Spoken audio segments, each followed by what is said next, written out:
A Taste of Freedom by Venerable Ajahn Chah. Page 5. That which looks over the various factors which arise in meditation is sati, mindfulness. Sati is life. Whenever we don't have sati, when we are heedless, it's as if we are dead. This sati is simply presence of mind. It's a cause for the arising of self-awareness and wisdom. Even when we're no longer in samadhi, sati should be present throughout. On meditation. To calm the mind means to find the right balance. If you try to force your mind too much, it goes too far. If you don't try enough, it doesn't get there. It misses the point of balance. Normally, the mind isn't still. It's moving all the time, but it lacks energy. Making the mind energetic and making the body energetic are not the same. To give the body energy, we have to exercise it, to push it, in order to make it strong. But to make the mind strong means to make it peaceful, not to go thinking of this and that. For most of us, the mind has never been peaceful. It has never had the energy of samadhi.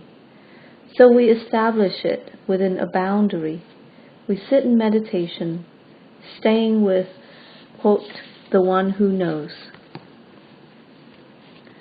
If we force our breath to be too long or too short, we're not balanced. The mind won't become peaceful. It's like when we first start to use a pedal sewing machine. At first we just practice pedaling the machine to get our coordination right, before we actually sew anything. Following the breath is similar. We don't get concerned over how long or short, weak or strong it is. We just note it.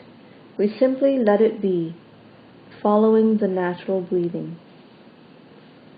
When it's balanced, we take the breathing as our meditation object.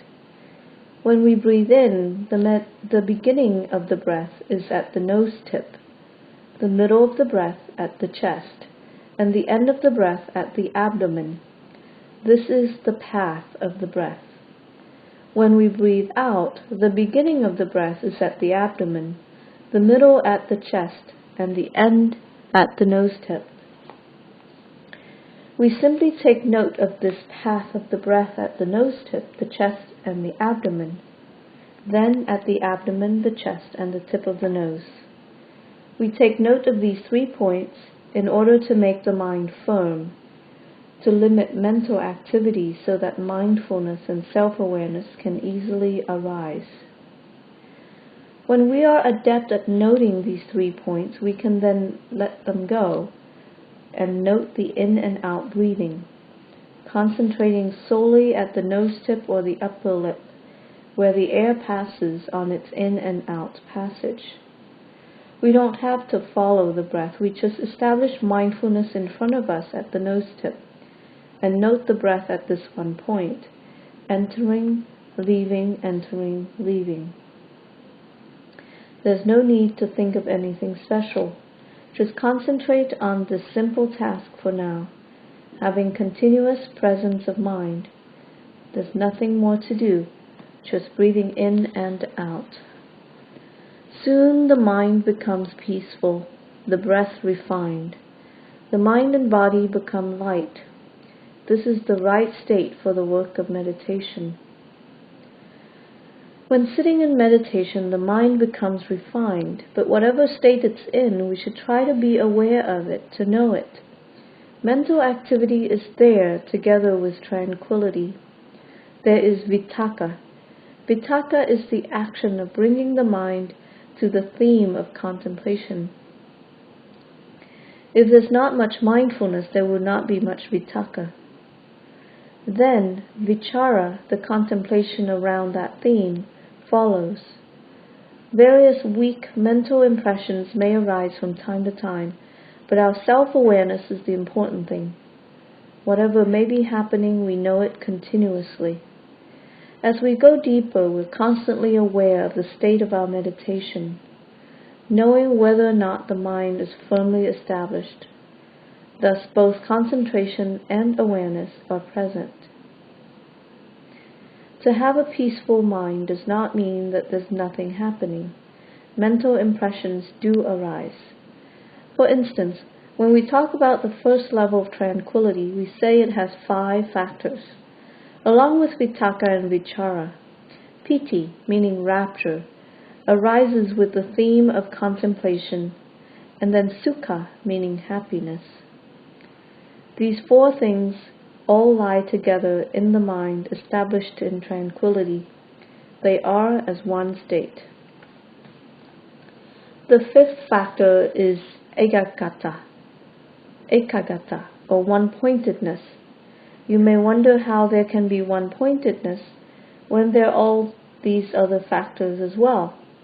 This is because they all become unified on that foundation of tranquility. Together they're called a state of samadhi. They're not everyday states of mind. They are factors of tranquility.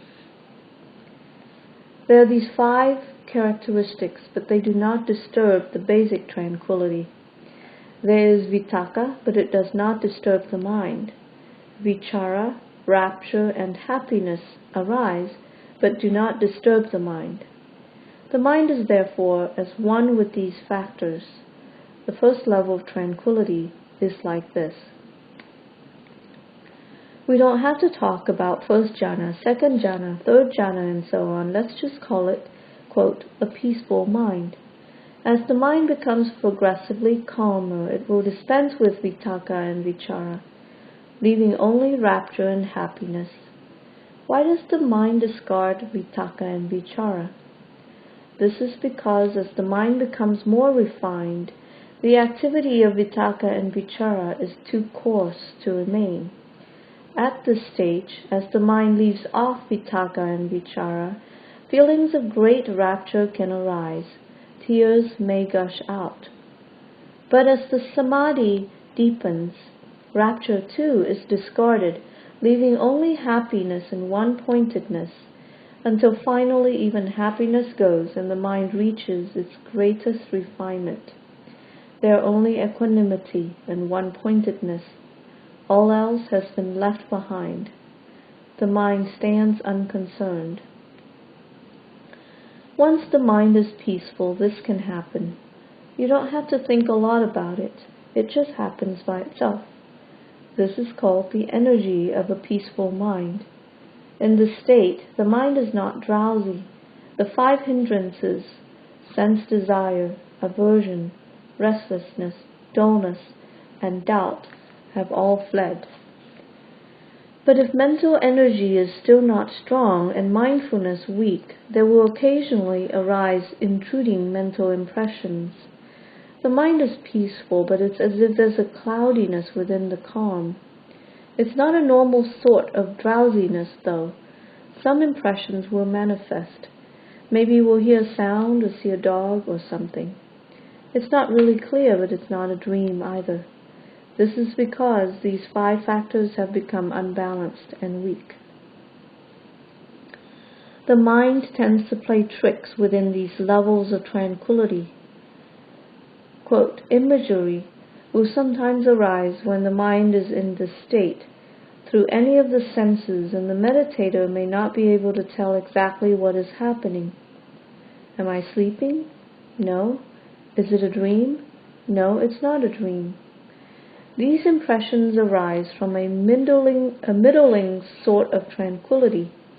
But if the mind is truly calm and clear, we don't doubt the various mental impressions or imagery which arise. Questions like, did I drift out then? Was I sleeping? Did I get lost? Don't arise, for they are characteristics of a mind which is still doubting. Am I asleep or awake? Here it's fuzzy. This is the mind getting lost in its moods. It's like the moon going behind a cloud. You can still see the moon, but the clouds covering it render it hazy. It's not like the moon which has emerged from behind the clouds, clear, sharp, and bright. When the mind is peaceful and established firmly in mindfulness and self-awareness, there will be no doubt concerning the various phenomena which one encounters. It will truly be beyond the hindrances. We will clearly know in truth everything which arises in the mind. We do not doubt it because the mind is clear and bright. The mind which reaches samadhi is like this. However, some people find it hard to enter samadhi because it doesn't suit their tendencies. There is samadhi, but is not strong or firm. But one can attain peace through the use of wisdom, through contemplating and seeing the truth of things, solving problems that way. This is using wisdom rather than the power of samadhi. To attain calm in practice, it's not necessary to sit in meditation, for instance. Just ask yourself, what is that? And solve your problem right there. A person with wisdom is like this. Perhaps he can't really attain high levels of samadhi, although he develops just enough to cultivate wisdom. It's like the difference between farming rice and farming corn. One can depend on rice more than corn for one's livelihood. Our practice can be like this. We depend more on wisdom to solve problems. When we see the truth, peace arises.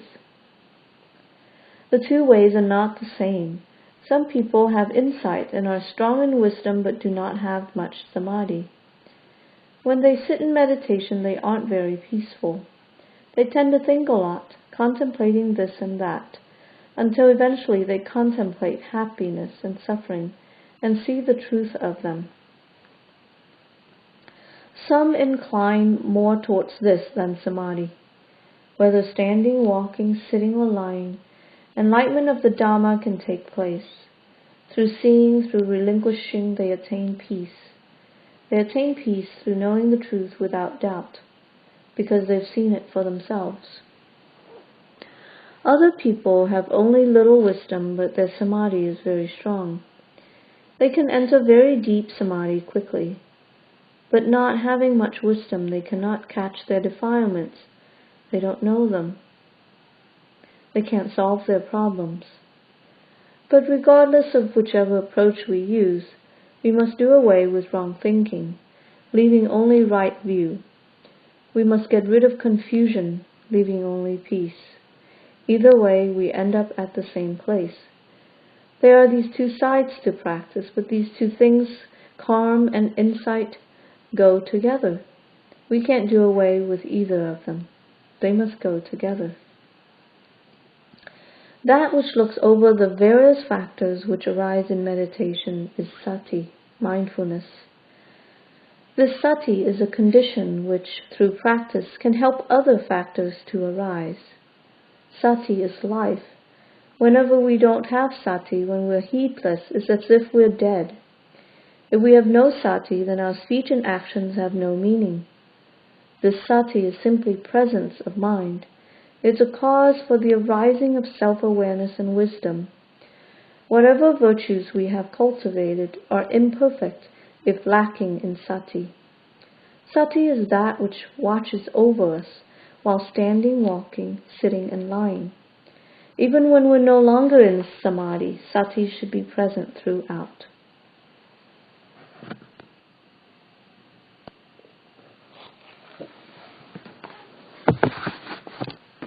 Whatever we do, we take care. A sense of shame will arise. Note, this is a shame based on knowledge of cause and effect, rather than mere emotional guilt. We will feel ashamed about things we do which aren't correct. As shame increases, our collectiveness will increase as well. When collectiveness increases, heedlessness will disappear. Even if we don't sit in meditation, these factors will be present in the mind. As this arises because of cultivating sati, develop sati. This is the Dhamma which looks over the work we are doing or have done in the past.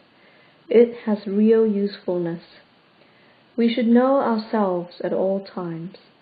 If we know ourselves like this, right will distinguish itself from wrong, and the path will become clear and cause all the shame to dissolve. Wisdom will arise. We can bring the practice all together as morality, concentration, and wisdom. To be collected, to be controlled, this is morality.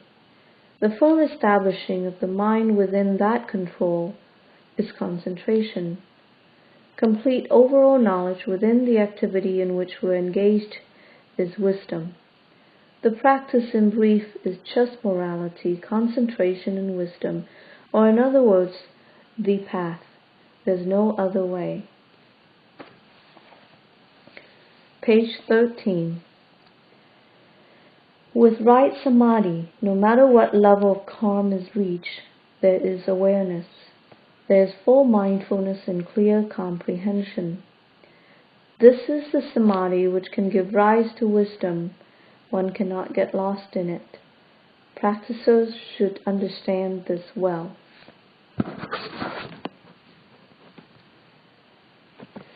The path in harmony. Today I would like to ask you all, are you sure yet? Are you certain in your meditation practice? I ask because these days there are many people teaching meditation, both monks and lay people, and I'm afraid you may be subject to wavering and doubt. If we understand clearly, we will be able to make the mind peaceful and firm. You should understand the Eightfold Path as morality, concentration, and wisdom. The path comes together as simply this. Our practice is to make this path arise within us. When sitting meditation, we're told to close the eyes, not to look at anything else, because now we are going to look directly at the mind. When we close our eyes, our attention comes inwards. We establish our attention on the breath, center our feelings there, put our mindfulness there. When the factors of the path are in harmony, we will be able to see the breath, the feelings, the mind, and its moods for what they are. Here, we will see the focus point, where samadhi and the other factors of the path converge in harmony. When we're sitting in meditation, following the breath, think to yourself that now you're sitting alone. There's no one sitting around you. There's nothing at all. Develop this feeling that you're sitting alone until the mind lets go of all externals, concentrating solely on the breath. If we're thinking, this person's sitting over here, that person is sitting over there, there is no peace. The mind doesn't come inwards. Just cast all that aside until you feel there's no one sitting around you, until there's nothing at all, until you have no wavering or interest in your surroundings. Let the breath go naturally. Don't force it to be short or long or whatever. Just sit and watch it going in and out. When the mind lets go of all external impressions, the sounds of cars and such will not disturb you.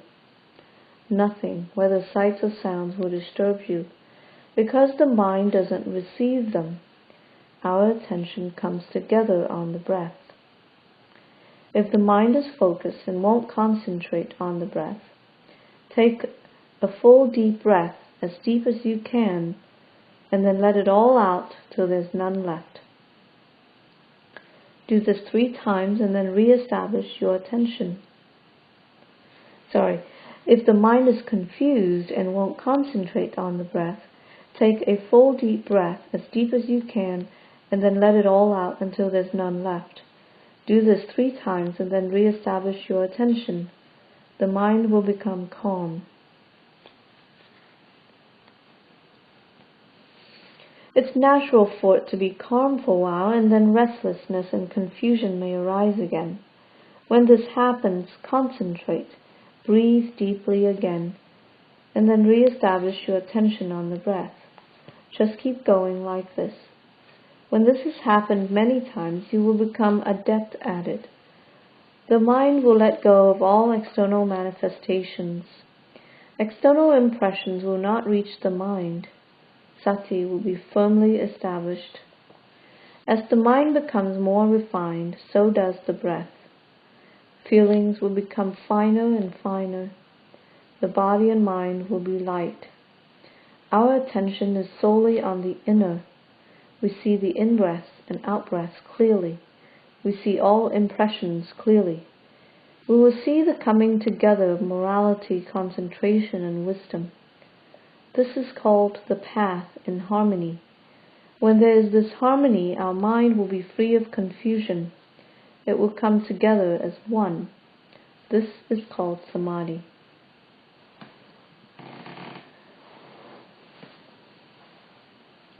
After watching the breath for a long time, it may become very refined. The awareness of the breath will gradually cease, leaving only bare awareness. The breath may become so refined it disappears. Perhaps we're just sitting, as if there's no breathing at all. Actually, there is breathing, but it seems as if there's none. This is because the mind has reached its most refined state. There is just bare awareness. It has gone beyond the breath. The knowledge that the breath has disappeared becomes established. What we will take as our object of meditation now? We just take this knowledge as our object. That is, the awareness that there's no breath. Unexpected things may happen at this time. Some people experience them, some don't.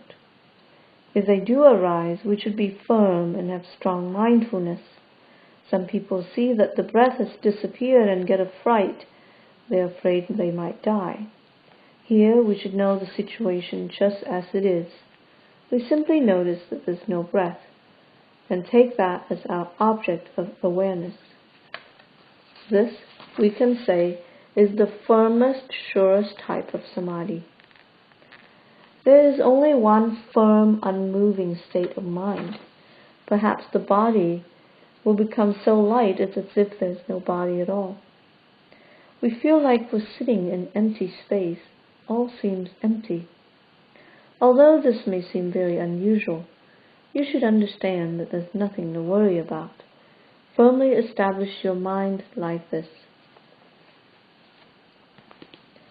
When the mind is firmly unified, having no sense impressions to disturb it, one can remain in that state for any length of time.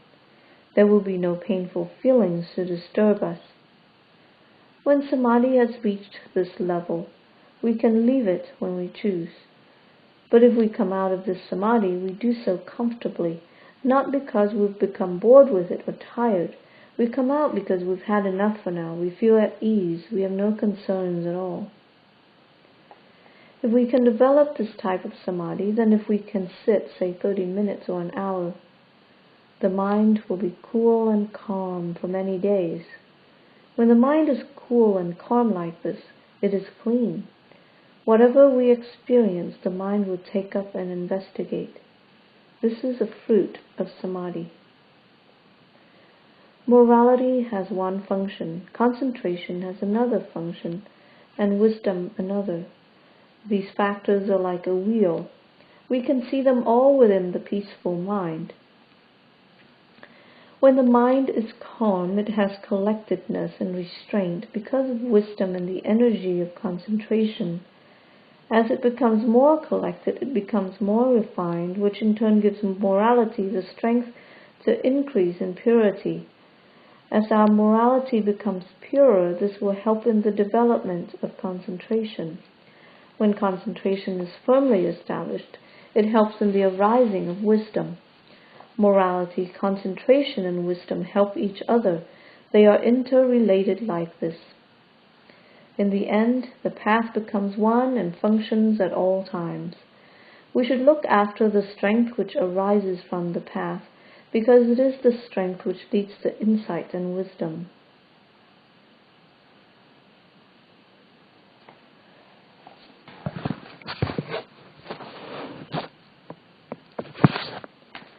On dangers of samadhi. Samadhi is capable of bringing much harm or much benefit to the meditator. You can't say it brings only one or the other. For one who has no wisdom, it is harmful.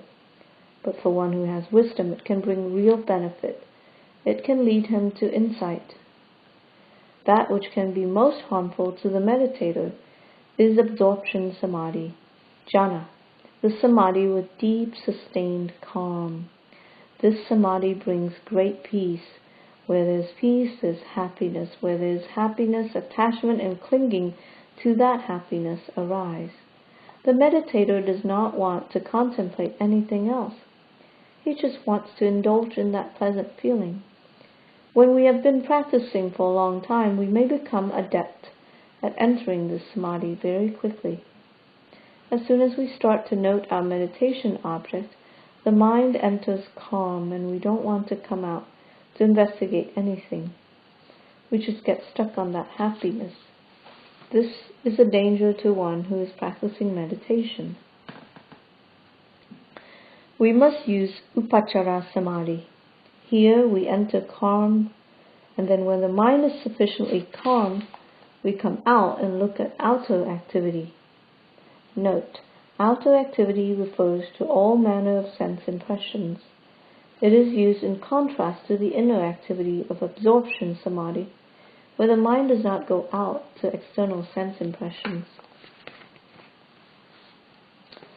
Looking at the outside with the calm mind gives rise to wisdom. It is hard to understand because it's almost like ordinary thinking and imagining. When thinking is there, we may think the mind isn't peaceful, but actually that thinking is taking place within the calm. There's contemplation, but it doesn't disturb the calm. We may bring thinking up in order to contemplate it. Here we take up the thinking to investigate it. It's not that we're aimlessly thinking or guessing away.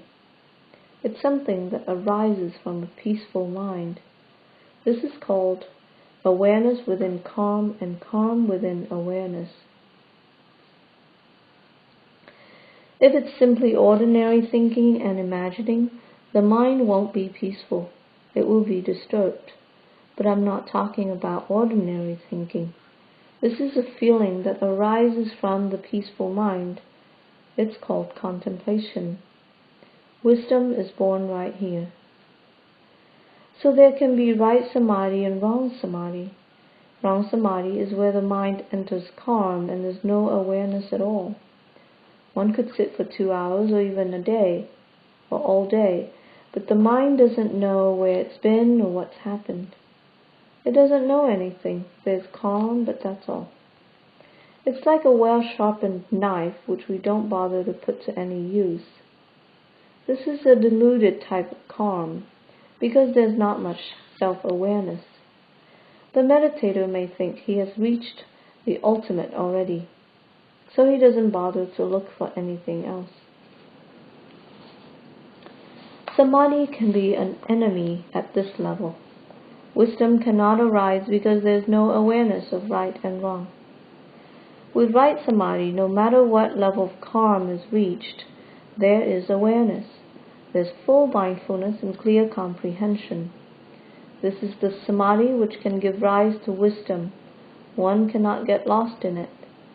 Practitioners should understand this well. You can't do without this awareness. It must be present from beginning to end.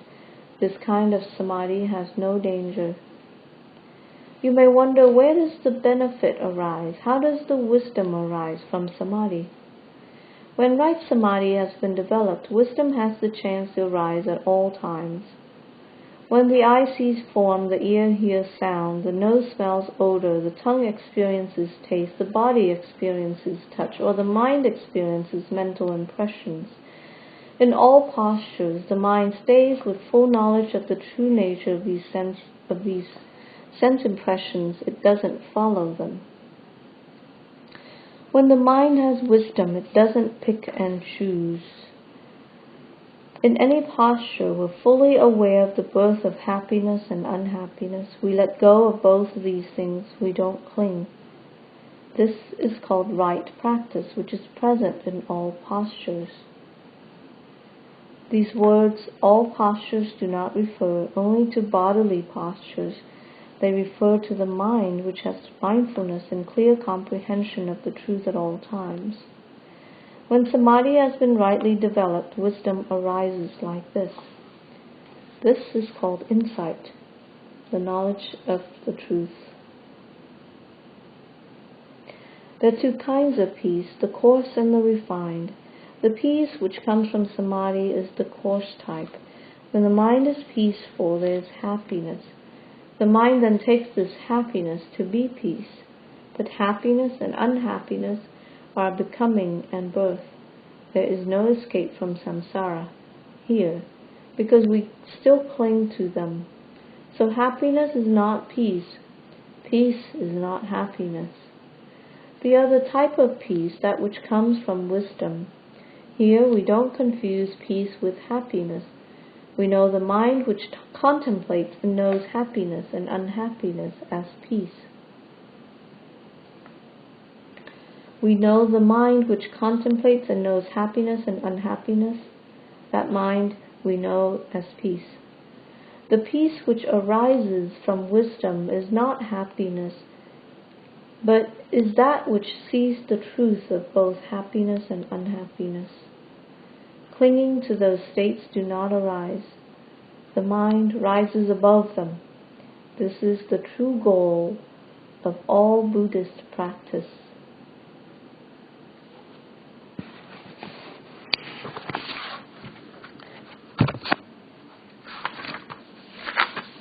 End of page 20.